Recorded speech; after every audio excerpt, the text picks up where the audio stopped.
Welcome students to AIB Education at Study with Anas sir. Today I will be starting class 12 business study chapter number 9 financial management. जैसा कि आपको पता है कि last class की video में हमने इस चैप्टर को स्टार्ट भी कर दिया था और आज की क्लास की वीडियो में हम एक इम्पॉर्टेंट टॉपिक स्टार्ट करने वाले हैं जिसका नाम है फाइनेंशियल डिसीजन। तो स्टार्ट करते हैं आज की क्लास को और समझते हैं बहुत ईजी लैंग्वेज के साथ और विद नोट्स के साथ। अब हम मूव करते हैं अपने फर्स्ट टॉपिक की तरफ यानी फाइनेंशियल डिसीजन की तरफ। बट स्टूडेंट्स इस टॉपिक से पहले एक और टॉपिक है जिसका नाम है ऑब्जेक्टिव ऑफ फाइनेंशियल मैनेजमेंट। तो आप कंफ्यूज मत होइएगा, वो टॉपिक भी आज ही क्लास के अंदर कवर करेंगे, बट उससे पहले मुझे ये इंपॉर्टेंट लगा तो ये कवर करते हैं कि उसमें थोड़ी सी थ्योरी है। और मेरा मानना ये है कि जब आप फाइनेंशियल डिसीजन सीख जाएंगे कि इसमें क्या होता है क्या नहीं होता, तो आप ऑब्जेक्ट उसके खुद ब खुद बना सकते हैं, बट फिर भी मैं बता दूंगा आपको।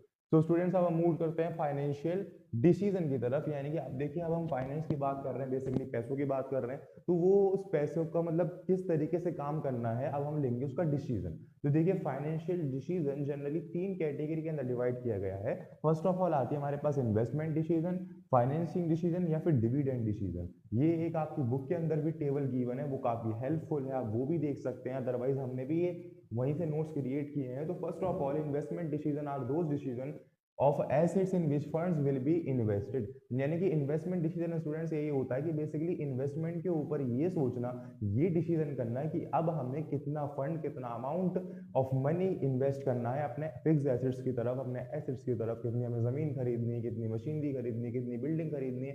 तो बेसिकली इन्वेस्टमेंट डिसीजन हम यहाँ से ये लेते हैं कि selection of assets in which funds will be invested. Next आ जाइए फाइनेंसिंग डिसीजन। देखिए, फाइनेंसिंग डिसीजन में क्या होता है, how to obtain funds from various source of finance. यानी कि अब यहाँ से बात आ गई कि अब पैसा कैसे इकट्ठे करें कि वेरियस आइटम्स की तरफ, यानी वेरियस सोर्सेज से हम किस तरीके से फाइनेंस की थ्रू अपना पैसा इकट्ठा कर सकते हैं। तो how to obtain funds from the various sources. अब देखिए लास्ट में आ जाइए डिविडेंड डिसीजन। डिविडेंड मतलब क्या होता है, जो शेयर होल्डर को उनका हक के पैसे मिलते हैं ना, ये समझ लीजिए आप। तो देखिए dividend decision, what portion of earning will be distributed as a dividend. यानी कि आखिर ऐसा कौन सा पोर्शन, कौन सा हिस्सा जो है अपने शेयर होल्डर में, अपने जितने भी मेंबर हैं उनके अंदर बांटें अपने प्रॉफिट का। तो बेसिकली ये सब डिसीजन हम लेते हैं अपने फाइनेंस की लिए। अब देखिए काफी ज्यादा इंपॉर्टेंस है, इन सभी की अलग अलग कैटेगरी बना रखी है। तो फर्स्ट ऑफ ऑल हम देखते हैं इन्वेस्टमेंट। अब हम बात करते हैं इन्वेस्टमेंट डिसीजन की। तो देखिए investment decision it refer to deciding about how the funds are invested in different assets so that are able to the highest possible return for the investor। तो बेसिकली यह बताया गया है कि जो इन्वेस्टमेंट डिसीजन है वो यही रेफर करता है कि बेसिकली आखिर कितना फंड, कहाँ पर हम क्या चीज इन्वेस्टमेंट करें जिससे वो हमें हाईएस्ट रिटर्न ऑफ रेट दे। जैसे फॉर एग्जांपल आज हमने कोई जमीन खरीदी, तो कुछ समय बाद वही जमीन क्या हो जाए, डबल की हो जाए, ट्रिपल की हो जाए। इस तरीके से हम यहाँ पे दिमाग लगाते हैं। फिर आते हैं, देखिए अब इसके भी कई सारे टाइप्स होते हैं, टाइप्स ऑफ इन्वेस्टमेंट डिसीजन हम पढ़ते हैं। तो आई होप आपके क्लियरिफाई हुआ होगा। टाइप्स ऑफ इन्वेस्टमेंट डिसीजन पे आ जाइए। टाइप्स ऑफ इन्वेस्टमेंट डिसीजन में सबसे पहले आपको यही देखने को मिलेगा, long term investment decision. Long term investment decision it refer to that investment decision which is related to the investing to funds as a long term basis. यानी कि बेसिकली हमने बताया as a long term basis के ऊपर यहाँ पे क्या हो रहा है, डिसीजन हो रहा है। It is also called capital budgeting decision. जैसे जब हम लास्ट क्लास की वीडियो में पढ़ते हुए भी आए हैं, तो basically role of financial management के अंदर तो उसे बता रखा था कि कैपिटल बजटिंग में बेसिकली हम फिक्स्ड एसेट्स के बारे में डिसीजन हम लेते हैं। तो यहाँ पे बता रखा कि जब हम लॉन्ग टर्म इन्वेस्टमेंट के बारे में बात करें तो हम इसको क्या बोल सकते हैं, इसको हम कैपिटल बजटिंग डिसीजन के नाम से भी जान सकते हैं। तो अब बढ़ते हैं और भी कैटेगरीज की तरफ। अब हम मूव करते हैं नेक्स्ट टॉपिक की तरफ, देखते हैं। तो देखिए cash flow of the project. तो each investment decision involves a series of cash receipt and payment. तो बेसिकली देखिए स्टूडेंट्स, हर एक इन्वेस्टमेंट में, हर एक चीज के अंदर ये तो इन्वॉल्व रहता ही है कि बेसिकली पैसे का आना या फिर पैसे का जाना, यानी कि इनफ्लो और आउटफ्लो। तो बेसिकली यहाँ बता रखा है कैश फ्लो एंड पेमेंट्स यानी cash outflow over it's life. These cash flow is needed to be analyzed carefully before finalizing the investment। तो यहाँ पे हमें यही बता रखा है सिर्फ और सिर्फ कि बेसिकली हर एक इन्वेस्टमेंट को करने से पहले हमें ये नीड होनी चाहिए कि हम कैश फ्लो को एनालाइज कर सकें before the finalising the investment, कि आखिर कितने हमें कैश फ्लो है, कितने आउटफ्लो होने वाला है, या फिर जो भी एनीथिंग, जो भी चीजें हैं। तो बेसिकली यहाँ पे हमें एनालाइजिंग का काम करना है। This cash flow is need to be analysed carefully before finalising the investment. ये आपको याद रखना है। अब आ जाइए नेक्स्ट पॉइंट पे। तो the rate of return plays an important role in the selection of an investment alternative example. But students देखिए, द रेट ऑफ रिटर्न का मतलब क्या है, बेसिकली जो भी हमारे पास रिटर्न आता है, जो भी हम इन्वेस्टमेंट करते हैं, तो plays an important role in the selection of an investment alternative. तो एक क्वेश्चन हम आपसे करते हैं, फॉर एग्जांपल अगर आप अपने किसी भी अमाउंट की एफडी करवा रहे हैं, ठीक है, तो एक बैंक है जिसका नाम है बैंक ए और सेकंड बैंक है जिसका नाम है बैंक बी। तो आप ए बैंक के पास गए, ए बैंक वाले आपसे क्या कह रहे हैं कि भाई हाँ ठीक है, आप हमें अमाउंट दे दीजिए, हम 6 महीने बाद आके पैसे लौटा देंगे और आपको जो इन्वेस्टमेंट रिटर्न मिलेगा वो 10% का मिलेगा, ठीक है, कोई बात नहीं, आप वापस आ गए। फिर आप बैंक बी के पास गए, बैंक बी वालों ने आपसे ये कहा कि ठीक है, हम आपके पैसे भी 6 महीने में लौटा देंगे, बट आपको रेट ऑफ रिटर्न 8% का देंगे। अब आप मुझे कमेंट सेक्शन के अंदर बताइए कि आप किस वाली बैंक के पास जाएंगे, बैंक ए के पास या फिर बैंक बी के पास। तो स्टूडेंट्स आप मूव करते हैं नेक्स्ट टॉपिक की तरफ। स्टूडेंट्स हम बढ़ते हैं नेक्स्ट पॉइंट की तरफ। देखिए, investment criteria involved before selecting a particular project, each one is compared by using various capital budgeting technique such as net present value, internal rate of return, payback period etcetera. Suppose करिए आप, जैसे for example आप एक flat purchase कर रहे हैं या फिर एक मकान परचेज कर रहे हैं, राइट। उसमें क्या कर रहे हैं आप, परचेज करने से पहले अगर आप फर्स्ट टाइम परचेज कर रहे हैं या फिर किसी भी टाइम परचेज कर रहे हैं, तो आप कई बार सोचोगे कि यार वो ठीक जगह पर है या नहीं, उसकी ठीक कीमत है या नहीं, या फिर उसके अंदर कोई चीज़ ऐसी तो नहीं है जो आगे चल के दिक्कत करे। आप कई लोगों को वो दिखाओगे भी कि ऐसे ऐसे मैं वो फ्लैट ले रहा हूँ या फिर वो मकान ले रहा हूँ, वो देखिए आप कि वो ठीक है या नहीं, और आप भी दिखाओगे किसी न किसी लॉजिकल पर्सन को, किसी नॉलेज वाले पर्सन को। तो जनरली किसी भी डिसीजन को लेने से पहले जो कि हमारे इन्वेस्टमेंट के पर्पज से हो, तो हम कई सारी चीज़ें सोचते हैं कि उसमें बेसिकली उसका इंटरनल रेट आएगा ठीक से या नहीं, वो पे बैक दे पाएगा या नहीं, बेसिकली कई सारी चीज़ें ऐसी होती हैं, उसको ही हम इन्वेस्टमेंट क्राइटेरिया के अंदर डिटरमाइन करते हैं। सो आई होप आपके क्लियर हुआ होगा। नेक्स्ट आ जाइए, short term investment decision. It refer to that investment decision which is related to the level of cash, inventory and receivable.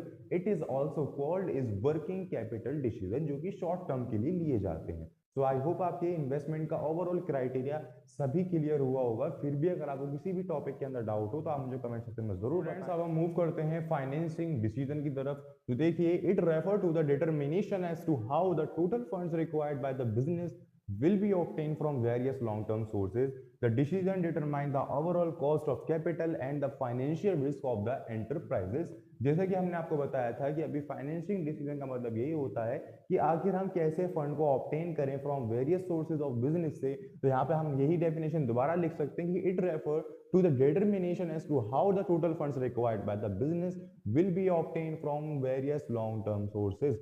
The decision determination the overall cost of capital and the financial risk of the enterprises, इनके ऊपर generally based होता है। इनके ऊपर हमने categorise किया है। First of all आता है overall cost of capital. Each source of funds has its cost, some source may be cheaper than other.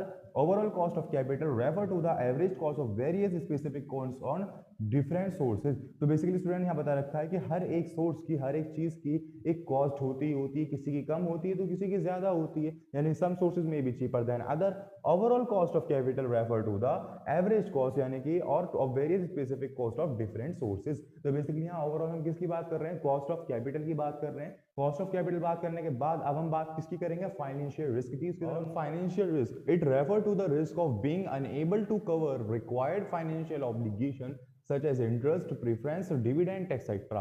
तो देखिए स्टूडेंट, बेसिकली एक ऐसा रिस्क है जिसको हम कवर नहीं कर सकते, जैसे कि प्रेफरेंस शेयर होल्डर का जो डिविडेंड होता है वो क्या रहता है, वो फिक्स्ड रहता है, चाहे कंपनी लॉस करे चाहे प्रॉफिट करे, कितना भी करे उसको उन्हें देना ही देना है। इसी तरीके से डिविडेंड का हिसाब होता है। तो अभी हमने पढ़ा ओवरऑल मैनेजिंग द कॉस्ट, यानी कि जो भी हमारा ओवरऑल जो कॉस्ट है वो क्या रेफर करती है, वो basically average of cost refer करती है, यानी कि किसी की ज्यादा होती है किसी की कम, तो हम एवरेज कॉस्ट के ऊपर काम कर रहे हैं। और यहाँ पे फाइनेंशियल रिस्क, ये सबसे बड़ी डिटर्मिनेशन है हमारे किसके, फाइनेंसिंग डिसीजन के। तो अब हम बात करते हैं फैक्टर अफेक्टिंग फाइनेंशिंग डिसीजन, यानी कि आखिर वो कैसे फैक्टर्स हैं जो कि फाइनेंशिंग डिसीजन को अफेक्ट डालते हैं। तो देखिए, फर्स्ट ऑफ ऑल तो अभी हमने यही पढ़ा cost, second one is risk. तो वही आप डेफिनेशन यहाँ भी लिख देंगे तो आपका वो काम बन जाएगा, बट फिर भी हम बता देते हैं। देखिए, cost. On the basis of cost, some source of funds may be cheaper than other, and a finance manager always prefer the source with the minimum cost. यानी कि बेसिकली देखिए, हर एक कॉस्ट को अगर आप देखोगे, हर एक सोर्स को अगर आप देखोगे, तो किसी की सोर्स के ज़्यादा पैसे होते हैं, किसी के कम होते हैं।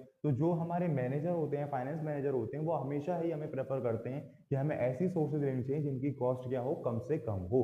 आप देखते हैं नेक्स्ट पे आइए, risk. On the basis of the risk, some source of funds may be riskier than other, and a finance manager always prefer the source with the low risk. देखिए, कई सारे फंड्स, कई सारे सोर्सेज ऐसे होते हैं जिनके ऊपर बहुत ज़्यादा रिस्क होता है, बट देखिए जिससे ज़्यादा रिस्क होता है उससे ज़्यादा प्रॉफिट भी होता है। बट फिर भी जितने भी हमारे फाइनेंस मैनेजर हैं वो हमें ऑलवेज ही प्रेफर करते हैं कि ऐसी सोर्सेज को लीजिए जिसमें हमें कम से कम रिस्क झेलना पड़े। जैसे कि अभी हम बात कर रहे थे किसकी, हाँ, प्रेफरेंस और डिविडेंड टैक्स, डिविडेंड की। तो बेसिकली प्रेफरेंस शेयर होल्डर या फिर डिबेंचर वगैरह ऐसे होते हैं जिनका जो इंटरेस्ट होता है वो फिक्स रहता है, इनको देना ही देना है, चाहे कंपनी लॉस करे चाहे प्रॉफिट करे। ठीक है, तो ये रिस्क वाली बात हो गई, कॉस्ट की बात हो गई, जो कि डायरेक्टली अफेक्ट डालने हमारे फाइनेंसिंग डिसीजन। मूव करते हैं नेक्स्ट पॉइंट की तरफ, the flotation of cost. The flotation of cost is rising, some source of funds may be higher than other, and a finance manager always prefer the source with a low flotation of cost. तो basically हर एक sources की अगर आप देखोगे तो किसी की कॉस्ट ज़्यादा होती है, किसी की कम होती है, और ये उतार चढ़ाव जो है वो चलता रहता है। बट हमें जो फाइनेंस मैनेजर हैं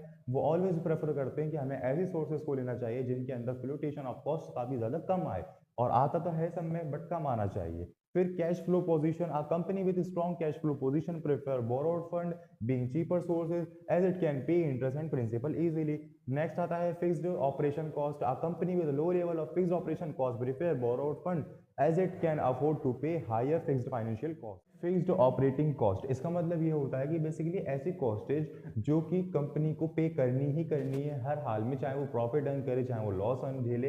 तो बेसिकली ऐसी कॉस्टेज जैसे कि हम समझ सकते हैं, जैसे कि प्रेफरेंस शेयर होल्डर और डिबेंचर होल्डर, तो बेसिकली इनकी कॉस्ट जो होती है, इनके जो शेयर्स होते हैं, इनके जो डिविडेंड होता है, वो एक फिक्स परसेंटेज के बेस पे दिया जाता है। इन्हें प्रॉफिट से मतलब नहीं होता कि आप प्रॉफिट कितना भी कमाइए, तो इन्हें प्रॉफिट से मतलब नहीं होता, तो इन्हें लॉस से मतलब नहीं होता कि आप लॉस कितना भी अर्न करिए, बट हमें तो हमें परसेंटेज दीजिए। तो इसके अंदर कुछ ऐसी कॉस्ट आ जाती हैं जिसके अंदर हमें पे करनी ही करनी। करते हैं नेक्स्ट पॉइंट की तरफ, देखिए control consideration, the willingness of the retention और dilution of managements control over the business plays an important role while taking financing decision. जैसे कि रिटेंशन ऑफ कंट्रोल यानी कि issue of more debts, and dilution of control यानी issue of more equity.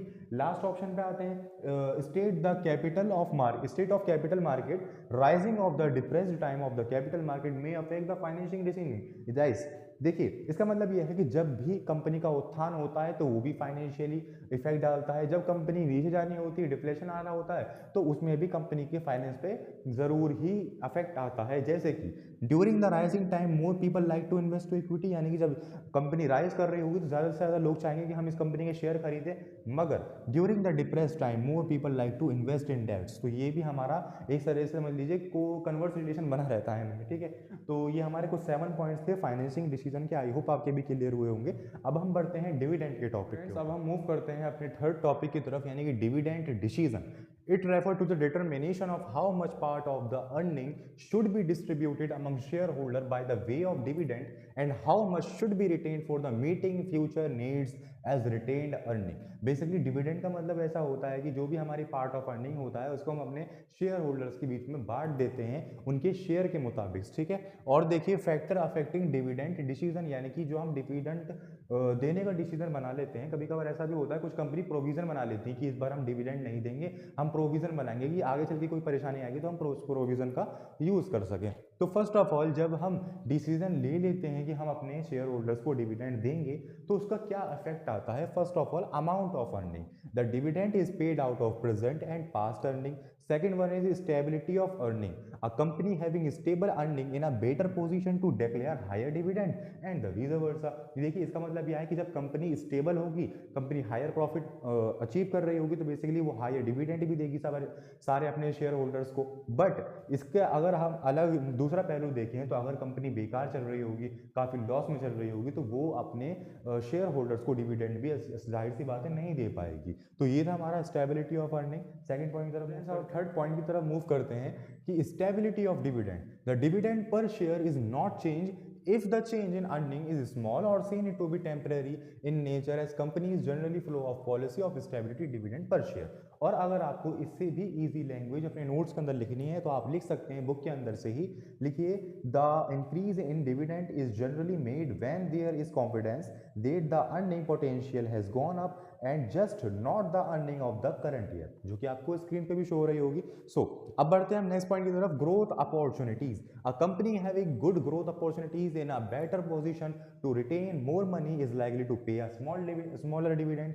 तो basically बता रखा है कि ग्रोथ अपॉर्चुनिटीज, अगर कंपनी अच्छा ग्रोथ कर रही होगी, बेटर पोजीशन पे होगी, तो वो जो हमारे स्मॉल डिविडेंड होते हैं यानी स्मॉल शेयर होल्डर होते हैं उनको भी वो अच्छा खासा पैसा देने की कोशिश करते हैं। और आ जाइए cash flow position, a company having good level of cash flow in a better position to declare higher dividend and vice versa, यानी कि अगर इसे उल्टा कर दें तो समझ लीजिए उन्हें हायर डिविडेंड की जगह कुछ भी डिविडेंड नहीं मिलने का अगर हमारा कैश फ्लो अच्छा नहीं होगा। जैसा कि आपको पता है अब हमने इतना सब कुछ पढ़ लिया, इतने आगे बढ़ गए हम इस चैप्टर के अंदर। सो अब आपका काम बनता है कि कुछ अपनी तरफ से ट्राई करने का कि हम कुछ कर पा रहे हैं भी या नहीं।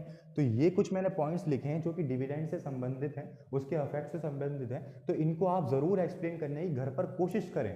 और अगर आप एक्सप्लेन कर पा रहे हैं तो आप मुझे इंस्टाग्राम पे इजीली भेज सकते हैं, वहां मैं आपकी करेक्शन करके भेजूंगा आपको डायरेक्टली। और देखिए ये सारे कुछ पॉइंट्स हैं, और अब तक हमने इस चैप्टर में इतना पढ़ लिया है कि हम इसके ऑब्जेक्ट को भी डिफाइन कर सकें। तो ये भी आपको खुद बनाना है, objective of financial management. I hope आप बना सकते हैं, जरूर बना सकते हैं, क्योंकि हमने इतना सब कुछ पढ़ लिया है। ये उसी से संबंधित है, कोई बाहर की चीज़ अभी तक ऐसी है नहीं जो कि हमने नहीं पढ़ी है और वो आपको दे दी। ठीक है, तो आप जरूर इसको घर पर ट्राई कीजिएगा, अपनी लैंग्वेज में ही सही, चाहे गलत होगा बट दूसरी बार में वो जरूर ठीक होगा। तो इसलिए आप चाहे गलत कर पाएं तब भी आप मुझे इंस्टाग्राम अकाउंट पर जरूर भेजें, मैं आपकी करेक्शन करके भेजूंगा और आपको बताऊंगा कि आपकी यहाँ नहीं, यहाँ पर गलती है, तो आप यहाँ पर अपने करेक्शन करके उस गलती को सुधार सकते हैं। सो आई होप आज की क्लास की वीडियो में सभी चीज़ आपकी क्लियर हुई होंगी। फिर भी अगर आपको किसी टॉपिक के अंदर कोई डाउट हो तो आप मुझे कमेंट सेक्शन के अंदर जरूर बताएं। Thank you.